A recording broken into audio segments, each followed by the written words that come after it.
Hey everyone, I'm here to deliver a bit of an update regarding recent developments in the ongoing aftermath of last June's G20 summit in Toronto. You know, the one that saw police assaulting peaceful protesters and journalists, arbitrarily rounding up random civilians like livestock, and conducting the largest mass arrest in Canadian history. Well, there are two interesting stories that I'd like to bring to your attention. The first represents an assault on basic civil liberties by a court, and the second represents an attack on freedom of expression here on YouTube. Alex Hundert is a full-time political activist who was arrested in a preemptive raid on June 26th and charged with 3 counts of conspiracy for allegedly being a ringleader of protester violence. The outrageous part of this situation is the list of conditions that accompanied his $100,000 bail. Along with being ordered to stay away from his girlfriend, who was also arrested, Hundert was ordered to not participate in any political demonstrations. On September 17th, he was arrested for breaking his bail conditions after taking part in a panel discussion at Ryerson University. After being held for nearly a month, he was finally released on new bail terms that not only required him to refrain from attending any public event that expressed political views, but also banned him from speaking to the press. This was effectively a gag order on a citizen that had no credible public safety rationale. His freedom was contingent on agreeing to have fundamental rights suspended, and he is yet to be convicted of the charges against him. In a small move towards sanity, the prosecutor agreed several days later that the ban on speaking to the media was unreasonable.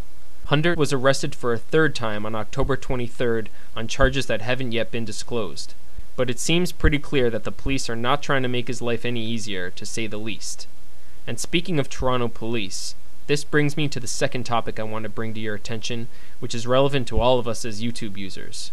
One police officer by the name of Adam Josephs became famous during the G20 protests.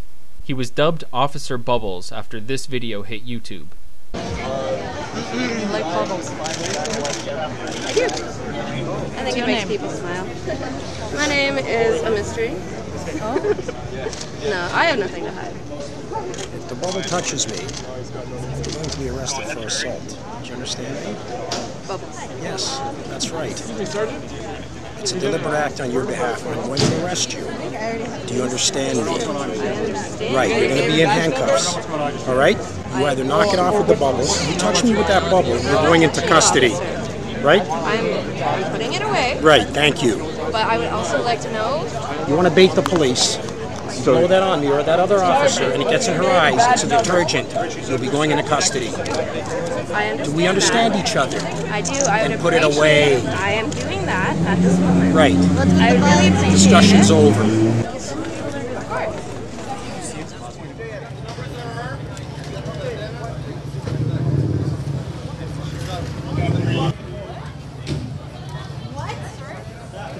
But it didn't end with the funny name. A series of Officer Bubbles cartoons soon appeared on YouTube, in which he arrested Santa Claus, beat up journalists, and committed other such courageous acts in the line of duty. Officer Bubbles didn't much care for the cartoons, or for some of the comments that were made about him. So, he filed a $1.25 million defamation suit that names Google Inc., the username of the creator of the cartoons, and 24 YouTube users who left critical comments as defendants. The lawsuit seeks to have Google disclose the identities of the commenters, and Google sent out emails giving the users 7 days to object. YouTube also removed the videos as requested in the suit, but of course, we all know that the best way to make sure something gets seen on YouTube is to try to censor it. The cartoons have been re-uploaded on multiple accounts, and have since been viewed over 140,000 times collectively. As for his lawsuit, I don't think Officer Bubbles stands a chance. The cartoons are clearly satirical of someone who became a public figure due to his own actions, and he'll be hard-pressed to prove that any comments left on those videos actually did unfair damage to his reputation. In my opinion, he'd be best served to move on and stop bringing further attention to the absurd behavior he displayed last June. Thanks for watching, guys.